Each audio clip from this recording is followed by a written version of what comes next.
All right, we're going to talk about a heavy subject, SERE and trauma bonding. So if you've ever wondered why domestic violence victims almost never leave their abusive relationships, and why some victims become abusive themselves later on, this will make sense.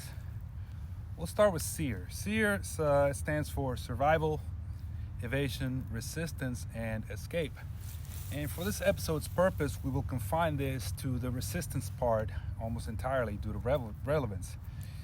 So SERE training exists because some military roles just become high-value targets if they're captured, not because of the rank, but solely because of access to information because of their duties. Pilots, aircrew, special operations, and unconventional warfare, they carry information. Mission plans, routes, communications, tactics, systems, and identities. If captured, the enemy goal isn't punishment, the enemy goal is intelligence extraction. So SERE prepares people for capture, isolation, for coercive interrogation, for psychological manipulation, long periods of uncertainty. So resisting is not about toughness, it's about survival of the mind. The student's role is defensive. They are not learning how to control people. They are learning how not to break.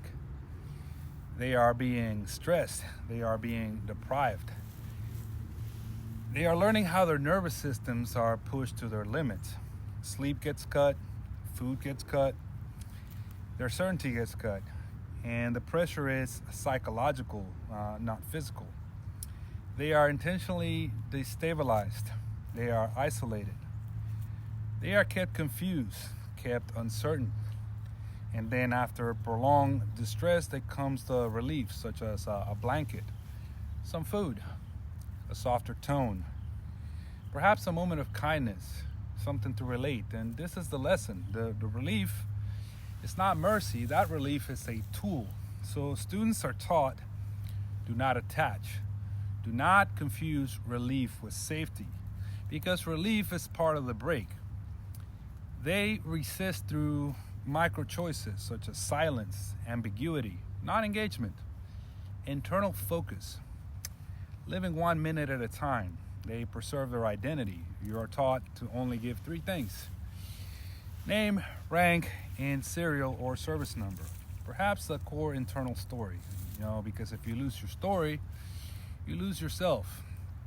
So you're taught how to regain emotional control, how to flatten your reactions, how to conserve energy, and how to stay unpredictable.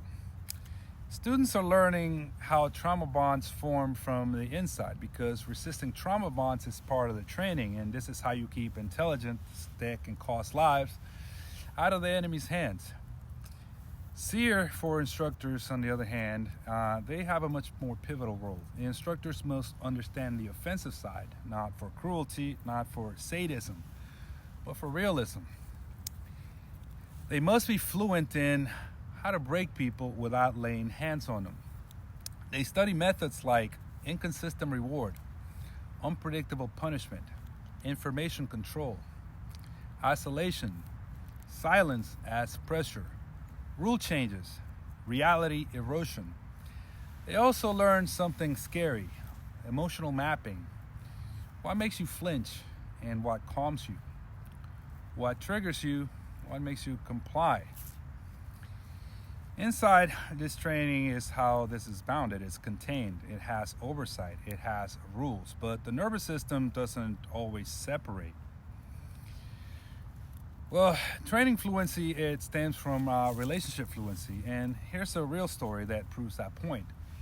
In late 2016, President-elect Donald Trump asked retired General James Mattis about waterboarding. Trump wanted to know if torture works and if we should bring it back, and how much should we bring it back by. Trump later described this Mattis' answer, and Mattis told him that it'd be more effective with a pack of cigarettes and maybe a couple of beers. That with torture or waterboarding, and that's how he was recounting it to the New York Times meeting in November 2016, that is not softness, that is strategy, because physical pain creates resistance. Pain makes people lie. Pain makes people shut down. Pain or torture makes people say anything to make it stop. But relief, that's what changes the brain. Relief opens trust. Relief creates attachment. Relief creates compliance. And that cigarettes and beer line, well, that was reported at the time too.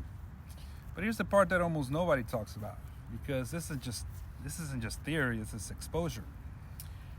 SERE instructors are not exposed only once, they are exposed repeatedly. They stepped into that captor role over and over and over again. They rehearse the coercion. They rehearse manipulation. They rehearse psychological pressure. They rehearse breaking trust. They rehearse destabilizing reality, not once, not occasional, but as a job. It reminds you of the Stanford prison experiments. And here's the uncomfortable truth, because repeated exposure to any role changes the nervous system. Even when the role is professional, even when it's justified, even when it's necessary, the body doesn't fully distinguish between rehearsal and reality, especially when empathy is involved. SERE instructors are required to read emotional signals, to track distress, to monitor breaking points, to stay attuned to another person's fear. That level of psychological proximity, again and again and again, comes at a very high cost. Post-traumatic stress is a very, very real risk, and much more for instructors than for students. But the system doesn't always treat it that way. See, the military is very good at training people to enter survival mode. It is far less consistent at fully desensitizing and fully reintegrating and teaching that nervous system how to stand down. Sometimes the uniform comes off, but the survival wiring does not. Sometimes the mission ends, but the role lingers. And when someone lives in that for too long, inside that captor psychology, without proper reintegration, without deconditioning, without emotional recalibration, that survival logic doesn't stay contained. It looks for a place to land. And this is not about blame, this is about systems. A nervous system trained to manage threat will manage threat even when none exists. A nervous system trained to control chaos will try to control emotions, relationships, closeness. And if that person goes home without fully exiting that mode, that danger is not what they did in training. That danger is what quietly follows them into their ordinary life. There's also clinical backing for this. Post-traumatic stress is not only caused by being victimized, it's also caused by repeated exposure to trauma roles. Clinical literature recognizes that repeated engagement with threat, with fear, with coercion, and emotional distress, even in a professional context, can dysregulate the nervous system. The American Psychiatric Association and the DSM-5 both acknowledge that PTSD can develop from repeated or extreme exposure to aversive details of traumatic events, and that includes first responders, investigators, interrogators, and instructors who are repeatedly immersed in trauma dynamics. In other words, you do not have to be the one suffering to have your nervous system changed by suffering. Repeated proximity to fear, to control, to psychological threat can hardwire that survival responses even when there is no structured decompression, no integration, and no relearning of safety after the exposure ends. Now, let's bring in trauma bonding. Trauma bonding is not love, it's attachment to relief. It forms when distress is repeated and the relief is unpredictable. The nervous system learns pain first, relief later. Now, let's talk about the casino, because this is perfect. Casinos don't hook people with constant wins. They hook people with intermittent reward. Loss, loss, loss again. A small win here and there. A small win hits harder than consistency, because uncertainty spikes dopamine and the brain stops asking, is this healthy? And starts asking, when is the next win coming? Gambling addiction isn't about money, it's about possibility. Maybe this pool, maybe this time, maybe now. Trauma bonding is the same form of addiction as withdrawal, silence, coldness, distance, confusion, and then a small payout, a text message, a touch, a soft voice, a warm moment, relief. And that relief hits just like a jackpot. You're not addicted to the person, you're addicted to the pattern. Now, let's bring this home, because this is what sets up the character. See, the instructor is not the main character in the story. He's just background. But the impact that they have is massive. Massive. Here's the missing piece. The military trains people to enter extremes. It trains survival under threat. But it does a much weaker job at bringing people back out of it. Fully integrated, fully deconditioned, fully safe again. So the instructor goes home. The environment changes. But the wiring may not change. They may still carry their hypervigilance, the control reflexes, the distance of safety, the emotional bracing, the threat scanning. So how do we bring the spouse into this? The spouse is not trained in this. The spouse is not prepared. And the spouse maybe already has a specific vulnerability set, such as avoidant attachment, perhaps with narcissistic defensive.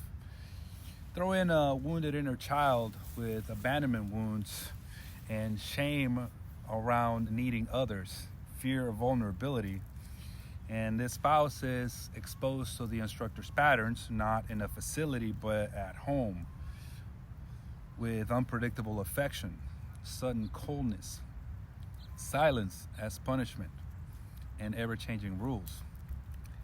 Distorted narratives, emotional isolation, relief after distress.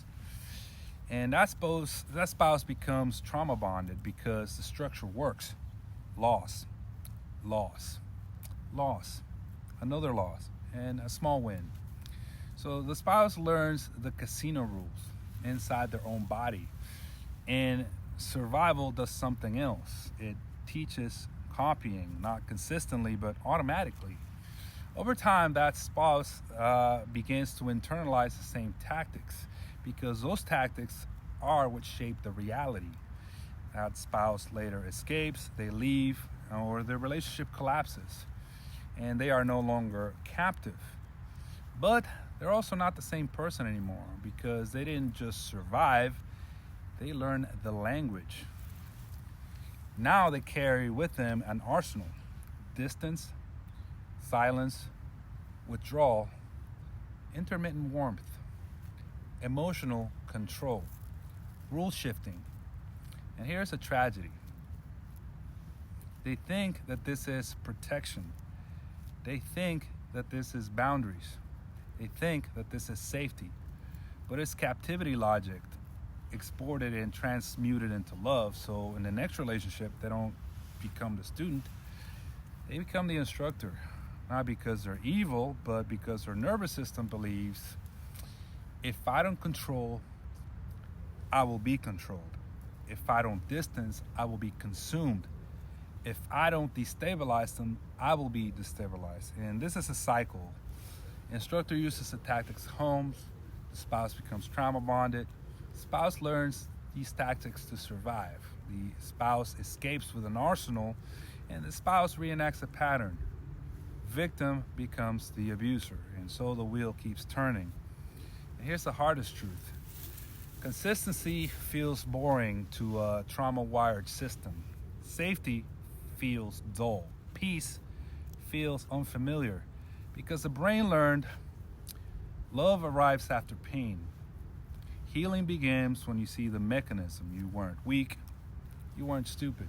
You weren't naive. You were conditioned by intermittent reward. Breaking the cycle looks like walking away before the next bull, before the next maybe, before the next jackpot. Choosing consistency over dopamine. Choosing safety over intensity. And relearning this, love does not feel like a casino. Love feels safe every time.